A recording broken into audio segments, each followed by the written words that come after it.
बिस्मिल्लाहिर्रहमानिर्रहीम। आज के इस लेक्चर में हम लोग बात करेंगे ऑटोनॉमिक नर्वस सिस्टम और उसके ड्रग्स की।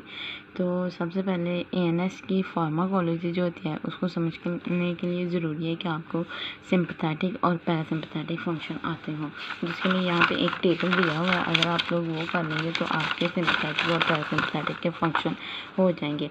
अब इनके फंक्शन पढ़ने से पहले हम लोग थोड़ी सी बात कर लें कि सिंपैथेटिक और पैरासिम्पैथेटिक के अपने अपने रिसेप्टर होते हैं।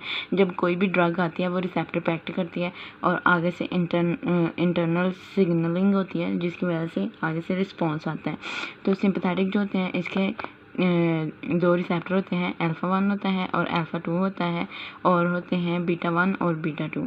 ठीक है, तो ये इसके हो गए 4 रिसेप्टर हो गए। जो पैरासिम्पैथेटिक है इसके रिसेप्टर होते हैं मस्कुरेनिक रिसेप्टर होते हैं, नहीं तो निकोटेनिक रिसेप्टर होते हैं। अब जहाँ पे भी अल्फ़ा 1 रिसेप्टर आएगा ना, मतलब जहाँ पे भी कंट्रैक्शन हो रही होगी ना, उसका मतलब है कि वहाँ पे अल्फ़ा 1 रिसेप्टर है। फॉर एग्जांपल प्यूपल का साइज़ अगर डिक्रीज़ हो रहा है, प्यूपल का साइज़ हुआ है डिक्रीज़, तो इसमें तो वो आ जाता है, तो इसमें आ जाता है स्फिंक्टर प्यूपिलाई।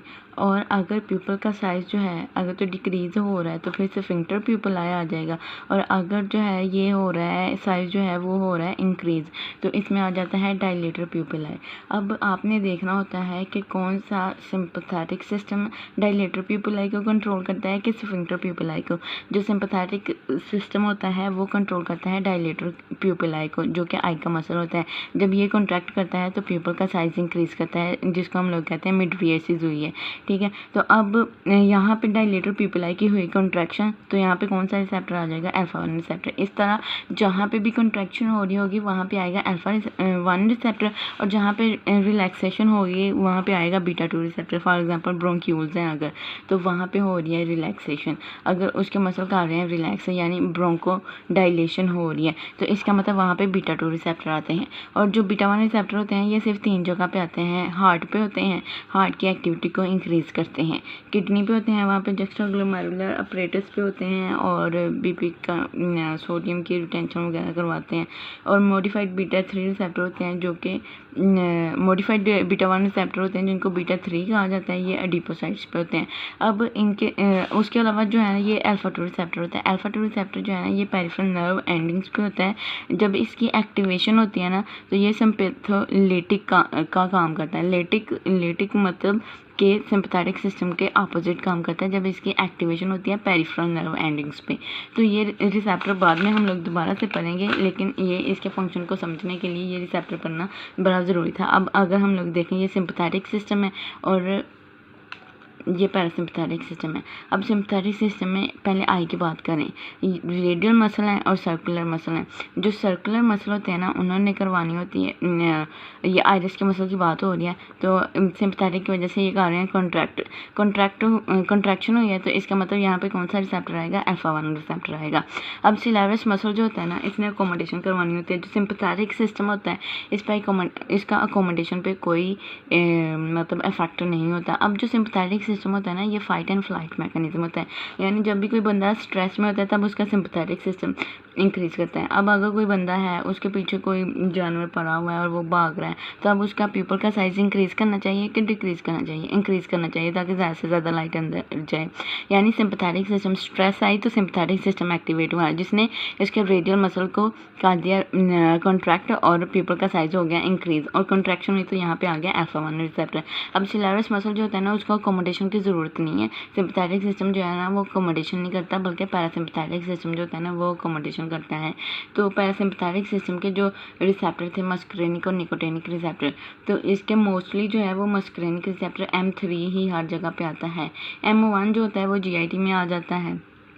उसके अलावा जो M2 होता है वो भी इनहिबिटरी होता है और वो आ जाता है पेरिफेरल नर्व एंडिंग्स पे, तो वो हम लोग बाद में पढ़ेंगे। पहले हम लोग पढ़ते हैं सिंपैथेटिक सिस्टम के काम क्या आते हैं। अब आई की बात कर ली हमने, अकोमोडेशन पे इसका कोई काम नहीं होता। सिलेरस मसल अगर रिलैक्स होगा तो अकोमोडेशन नहीं होगी, क्योंकि अगर सिलेरस मसल कॉन्ट्रैक्ट कर रहा होता है तब अकोमोडेशन होती है। अब उसके बाद आ जाएगा कि जी हार्ट पे क्या इफेक्ट है, तो हार्ट पे ऐसे नोड है, उसके बाद AV नोड है और कंट्रैक्टिलिटी है। तो जो होते हैं हार्ट में, मैंने आपको बताया कि इसमें होते हैं बीटा 1 रिसेप्टर। तो सिंपैथेटिक सिस्टम का काम होता है स्ट्रेस में, यानी हार्ट रेट को इसने करना है इंक्रीज़। तो कैसे इंक्रीज़ करता है? बीटा 1 रिसेप्टर को भी एक्टिवेट करेगा, एवी नोड को भी एक्टिवेट कर देता है, और जो परकिंजे फाइबर्स होते हैं उनके थ्रू जो वेंट्रिकुलर मसल होते हैं उनकी कॉन्ट्रैक्शन को भी इंक्रीज़ कर देता है। अब यहाँ पे 2-4 टर्म इस्तेमाल होती हैं। एक होती है क्रोनोट्रोपिक होती है, फिर आ जाएगा आइनोट्रोपिक होते हैं। आइनोट्रोपिक के बाद आ जाता है ड्रोमोट्रोपिक होते हैं। ड्रोमोट्रोपिक के बाद आ जाएगा, अब या तो बैथमोट्रोपिक हो सकते हैं, उसके अलावा क्लाइनोट्रोपिक हो सकते हैं। अब जो क्रोनोट्रोपिक होती है उसका मतलब होता है कि जी ऐसे नोड की जो फायरिंग है वो ज़्यादा हो रही है, यानी हार्ट रेट इंक्रीज़ हो रही है। उसके बाद आइनोट्रोपिक है। आइनोट्रोपिक का मतलब होता है कि जो वेंट्रिकुलर के मसल होते हैं उनकी कंट्रैक्शन ज़्यादा हो रही है, स्ट्रेंथ ऑफ कंट्रैक्शन ज़्यादा हो रही होती है। उसके अलावा आ जाएगा कि जी ड्रोमोट्रोपिक होती है कि एवी नोडल कंडक्शन ज़्यादा हो रही है। फिर आ जाते हैं बैथमोट्रोपिक आ जाता है कि जी जो परकिंजे सेल होते हैं ना उनकी एक्साइटेशन ज़्यादा हो रही होती है। उसके बाद आ जाता है कि जी क्लाइनोट्रोपिक का मतलब होता है कि जो वेलोसिटी ऑफ कंट्रैक्शन है ना, ये वेंट्रिकुलर के मसल जो थे उनकी वेलोसिटी ऑफ कंट्रैक्शन जो है वो इंक्रीज़ हो रही होती है। आइनोट्रोपिक का मतलब होता है कि जो इनकी स्ट्रेंथ ऑफ कंट्रैक्शन है वो इंक्रीज़ कर रही है। क्लाइनोट्रोपिक का मतलब होता है कि वेलोसिटी ऑफ कंट्रैक्शन इंक्रीज़ कर रही होती है। तो जहाँ पे भी आएगा कि जी पॉजिटिव क्रोनोट्रोपिक इफेक्ट आ रहा है तो इसका मतलब कि सिंपैथेटिक इफेक्ट है, यानी हार्ट रेट इंक्रीज़ हो रही है, ऐसे नोड की फायरिंग इंक्रीज़ हो रही होती है। और नेगेटिव क्रोनोट्रोपिक यानी हार्ट रेट डिक्रीज़ हो रही है, तो ये पैरासिम्पैथेटिक का सिस्टम होता है। तो नेगेटिव क्रोनोट्रोपिक पैरासिम्पैथेटिक का, पॉजिटिव क्रोनोट्रोपिक सिंपैथेटिक का। इसी तरह आइनोट्रोपिक पॉजिटिव आइनोट्रोपिक जो होती है वो आ जाएगा, उसका होता है सिंपैथेटिक का। इसी तरह ये सारे काम हो रहे होते हैं। जो पैरासिम्पैथेटिक होते हैं ना उनके मोस्टली जो रिसेप्टर्स होते हैं वो ऐसे नोड पे, एवी नोड पे और एट्रियल मसल पे होते हैं। वेंट्रिकुलर मसल जो होते हैं ना उन पे पैरासिम्पैथेटिक के इतने रिसेप्टर नहीं होते। अब ये बात हो गई हार्ट की कि जो सिंपैथेटिक सिस्टम होगा उसने एक्सेलरेट करना होता है हार्ट की ऐसे नोडल कंट्रैक्शन को, ऐसे नोड को भी इंक्रीज़ कर रहा होता है। एक्टोपिक पेसमेकर एक्सेलरेट, यानी अगर एवी नोड पे शिफ्ट हो रहा है पेसमेकर, ऐसे नोड जो है ना वो नॉर्मल पेसमेकर होता है, और अगर बाजू का एवी नोड या परकिंजे सेल जो है वो पेसमेकर के तौर पर एक्ट कर रहे होते हैं तो ये इनको भी एक्सेलरेट कर रहा होता है। उसके अलावा कंट्रैक्टिलिटी को भी इसने इंक्रीज़ करना होता है। अब हार्ट पे होते हैं बीटा 1 रिसेप्टर मोस्टली, लेकिन बीटा 2 रिसेप्टर भी होते हैं, लेकिन बीटा 1 ज़्यादा डोमिनेंट आ जाते हैं और उनका ज़्यादा फंक्शन होता है। अब जो पैरासिम्पैथेटिक सिस्टम होता है ना इसने कम ही करना होता है वो हार्ट रेट को। तो नेगेटिव क्रोनोट्रोपिक इफेक्ट आएगा, यानी डिसेलरेट करेगी, इसने कम कर देना होता है हार्ट रेट को। और जहाँ पे डिसेलरेट करेगी वहाँ पे आ जाएंगे M2 रिसेप्टर। अब जो पैरासिम्पैथेटिक सिस्टम है ना इसके वजह तो M3 रिसेप्टर होते हैं हर जगह पे, लेकिन हार्ट पे इसके M2 रिसेप्टर हैं। तो M2 रिसेप्टर पे यानी हार्ट रेट को M2 रिसेप्टर ने क्या करना है, हार्ट रेट को कम कर देना होता है। और मैंने आपको बताया कि जो होते हैं पैरासिम्पैथेटिक के जो रिसेप्टर होते हैं वो मोस्टली ऐसे नोड पे, एवी नोड पे और एट्रिया पे होते हैं, वेंट्रिकल्स पे इनके नहीं होते। तो इन्होंने डिक्रीज़ कर देनी है हार्ट रेट या हार्ट कंडक्शन थ्रू एट्रिया या एट्रियल कंट्रैक्शन को कम कर देंगे। अब उसके बाद हम लोग ब्लड वेसल की बात करें तो मोस्टली जो ब्लड वेसल होती है ना उन्होंने कंट्रैक्शन करवानी होती है, स्किन की हों, प्लांकनिक वेसल वगैरह हों, यानी रीनल सिस्टम के अगर वेसल आएंगे तो वो भी इसमें आ जाएंगी, तो वो उन्होंने करना होता है कंट्रैक्ट। तो यहाँ पे जहाँ पे कंट्रैक्शन है उसका मतलब वहाँ पे अल्फा रिसेप्टर है, अल्फा 1 रिसेप्टर मोस्टली आते होते हैं। लेकिन एक्सेप्शन ये है कि जो स्केलेटल मसल्स की वेसल्स होती है ना, अब उन्होंने करना होता है डायलेट। फॉर एग्जाम्पल अगर कोई बंदा भाग रहा है यानी स्ट्रेस है, भाग रहा है, उसका सिंपैथेटिक सिस्टम एक्टिवेट है, लेकिन अब उसके स्केलेटल मसल को ज़्यादा से ज़्यादा ब्लड फ्लो जाना चाहिए ताकि न्यूट्रिशन की रिक्वायरमेंट पूरी हो सके। इसलिए जो स्केलेटल मसल है ना उसकी वेसल ने करना होता है डायलेट। तो जहाँ पे रिलैक्सेशन होगी, डायलेशन होगी, उसका मतलब वहाँ पे बीटा 2 रिसेप्टर आएंगे। तो ये बात हो गई। जो पैरासिम्पैथेटिक होता है इसके ब्लड वेसल पे जो है ना वो होती हैं जो नर्व एंडिंग्स, वो ब्लड वेसल को सप्लाई नहीं कर रही होती। ये इसका बहुत बहुत बहुत ही इंपॉर्टेंट पॉइंट है कि ब्लड वेसल पे नर्व एंडिंग्स नहीं पहुँचती। इसके जो ब्लड वेसल होती है ना वहाँ पे M3 रिसेप्टर होते हैं। तो अगर कोई ड्रग है जो कि डायरेक्ट M3 रिसेप्टर पे एक्ट कर रही है तो उसका तो पैरासिम्पैथेटिक इफेक्ट आएगा ब्लड वेसल्स पे। लेकिन अगर कोई ड्रग है जो कि नर्व एंडिंग्स यानी एसिटाइलकोलिन के लेवल को ज़्यादा कर रही है थ्रू द नर्व एंडिंग्स, तो इसका मतलब कि एसिटाइलकोलिन जो है वो ब्लड वेसल पे एक्ट नहीं कर सकती क्योंकि नर्व एंडिंग जो है वो सप्लाई नहीं कर रही ब्लड वेसल को, तो वहाँ पे पैरासिम्पैथेटिक इफेक्ट नहीं आएगा।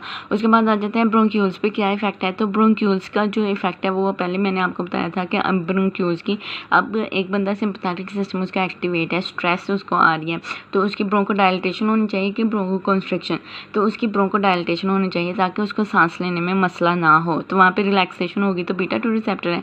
अब पैरासिम्पैथेटिक सिस्टम जो होता है ना, ये रिलैक्सेशन वाला सिस्टम होता है, यानी जब बंदे में कोई स्ट्रेस वगैरह नहीं होती तो तब पैरासिम्पैथेटिक सिस्टम एक्टिवेट होते हैं, तो वहाँ पे उसके ब्रोंक्यूल्स जो है ना वो कॉन्ट्रैक्टेड होते हैं और वहाँ पे M3 रिसेप्टर आ जाएंगे।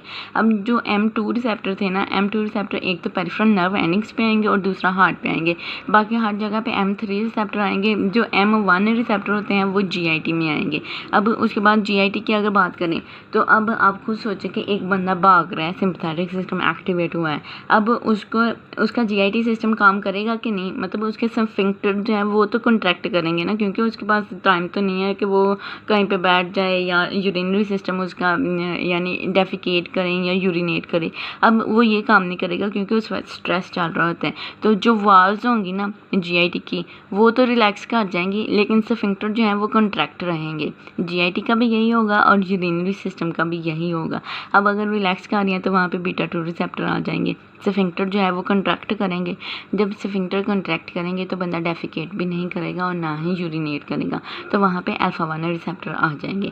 अब सिक्रीशन जो होती है ना, सिक्रीशन सारी इनहिबिट हो जाएगी, सिक्रीशन इनहिबिट होगी तो वहाँ पे इनहिबिटरी रिसेप्टर यानी अल्फा 2 रिसेप्टर आ जाएंगे। अब पैरासिम्पैथेटिक सिस्टम जो है ना वो सिंपैथेटिक सिस्टम के रिवर्स होता है। अब पैरासिम्पैथेटिक में बंदा रिलैक्स कर रहा होता है, उसकी GIT में हाइपरमोटालिटी होती है, यानी डाइजेशन वगैरह हो रही होती है, वो डेफिकेट कर रहा होता है, यूरिनेट कर रहा होता है, तो अब वाल जो होंगी ना वो कॉन्ट्रैक्ट करेंगी ताकि ज़्यादा से ज़्यादा पेरिस्टालसिस हो और फूड को डाइजेस्ट किया जा सके। स्फिंक्टर जो होंगे उसके वो रिलैक्स करेंगे ताकि डेफिकेशन हो सके, ठीक है, और यूरिनेशन भी, ये ब्लैडर का और GIT का सेम ही है। तो अब यहाँ पे M3 रिसेप्टर आ जाएंगे। अब मेसेंटेरिक प्लेक्सस जो होता है ना वहाँ पे M1 रिसेप्टर आ जाएंगे और इन्होंने एक्टिवेट करना होता है। मेसेंटेरिक प्लेक्सस जो है ना ये नर्व बंडल्स होते हैं जो कि सप्लाई कर रहे होते हैं GIT को। अब उसके बाद सिक्रीशन पैरासिम्पैथेटिक सिस्टम जहाँ पे भी आएगा इसका मतलब है इसने सिक्रीशन इंक्रीज करनी है, वो ब्रोंक्यूल्स की सिक्रीशन हो या GIT की सिक्रीशन हो या यूरिनरी सिस्टम की सिक्रीशन हो। इसलिए अब एक ड्रग होती है एट्रोपिन, वो एंटी पैरासिम्पैथेटिक होती है, यानी पैरासिम्पैथेटिक के अपोजिट काम करती है।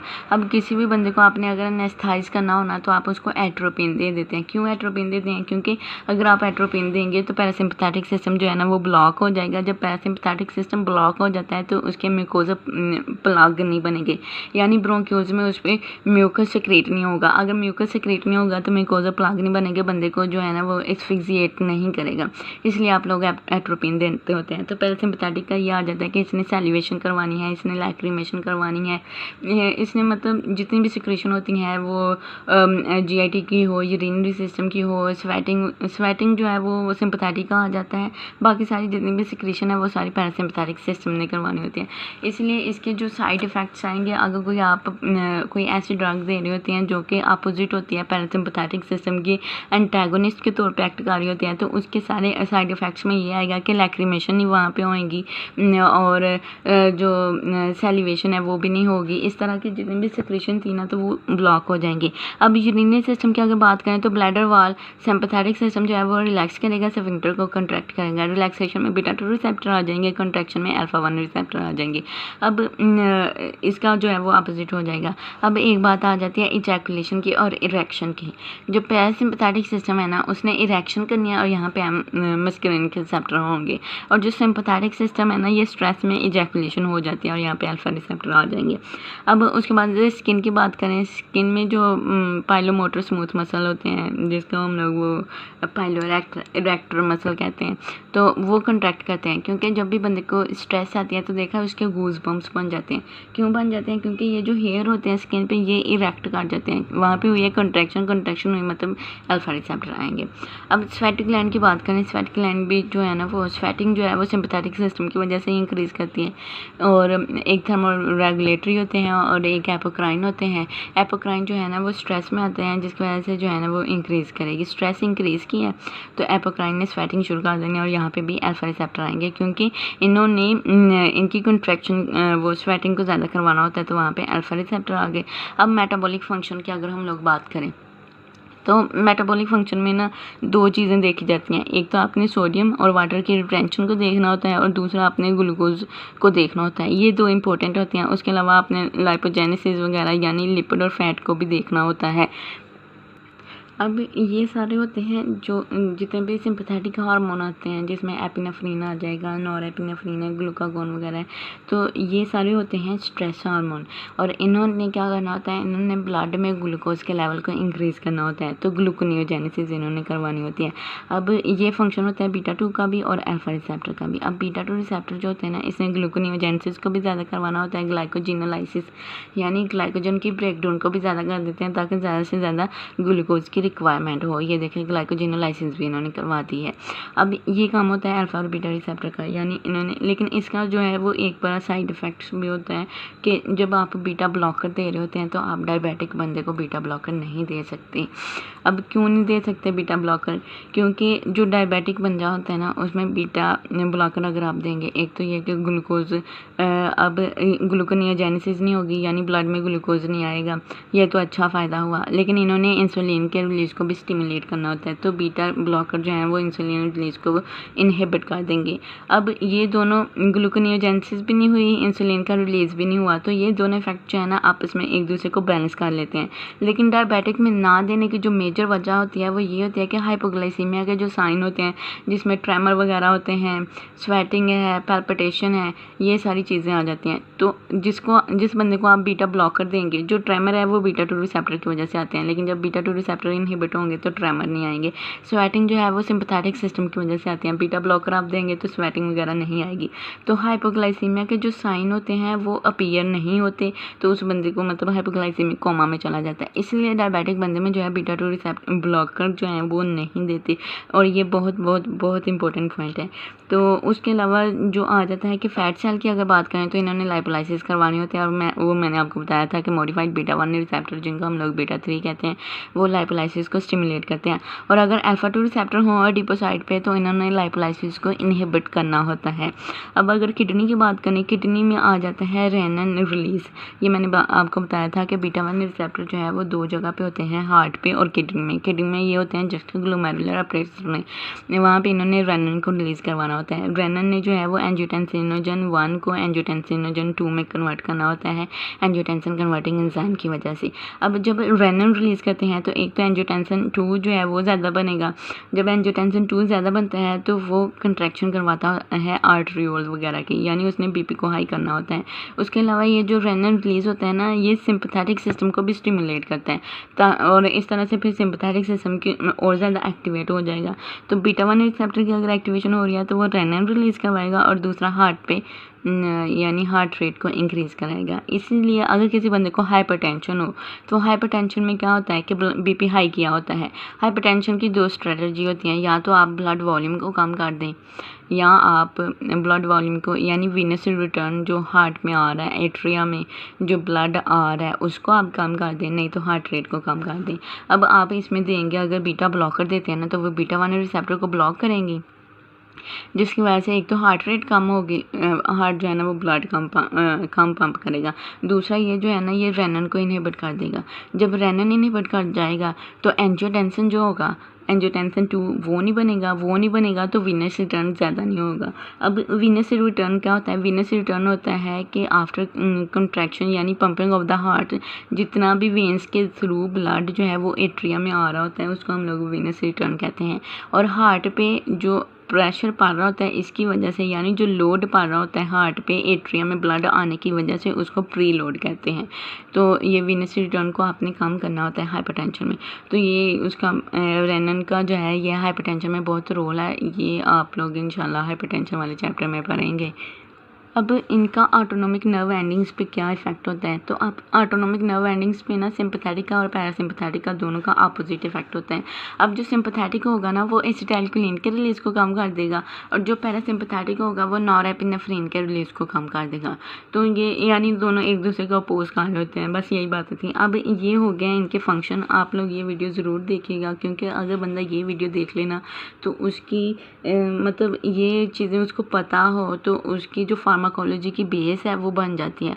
और अगर आपको यही चीज़ें पता नहीं होंगी तो अगर कोई बंदा एस्थमा है, आप उसमें अगर कोई कहे कि हम लोग बीटा एगोनिस्ट दे रहे हैं और आपको पता ही ना हो कि बीटा एगोनिस्ट ने करना क्या है, तो मतलब फिर बंदे को समझ नहीं आती फार्माकोलॉजी की। अब एस्थमा वाले बंदे को आप बीटा एगोनिस्ट दे रहे हैं तो उन्होंने क्या करना होता है, बीटा 2 का मैंने बताया था कि वो ब्रोंक्यूल्स में होते हैं और वो मसल को रिलैक्स करते हैं, यानी वो ब्रोंको डायलिटेशन करवाएंगे। जब ब्रोंको डायलिटेशन होगी तो उस बंदे को सांस लेने में मसला जो था वो ख़त्म हो जाएगा, यानी एस्थमेटिक बंदे में आप बीटा एगोनिस्ट देंगे। तो ये बातें बहुत इंपॉर्टेंट होती हैं। क्लिनिकली भी जब आप लोगों की रोटेशन स्टार्ट होती है तो आप देखते हैं कि ट्रॉमा सेंटर में या इमरजेंसी वार्ड्स में तो जो भी कोई डिस्पनिया वगैरह के साथ आता है या जिसको एस्थमा होता है तो आप सबसे पहले उसको बीटा एगोनिस्ट देते हैं। जो भी शॉर्ट एक्टिंग होती हैं बीटा एगोनिस्ट, उनको साबा कहते हैं, शॉर्ट एक्टिंग बीटा एगोनिस्ट, तो आप लोग वो देते हैं। तो इसलिए ये बड़ा ज़रूरी होता है कि आपको ऑटोनॉमिक नर्वस सिस्टम का थोड़ा बहुत पता हो, सिंपैथेटिक के क्या फंक्शन है, पैरासिम्पैथेटिक के क्या फंक्शन है, क्योंकि जो फार्माकोलॉजी है ना वो अगर आपको ANS की अच्छी समझ हो तो वो 50% फार्माकोलॉजी इसी में से हो जाती है।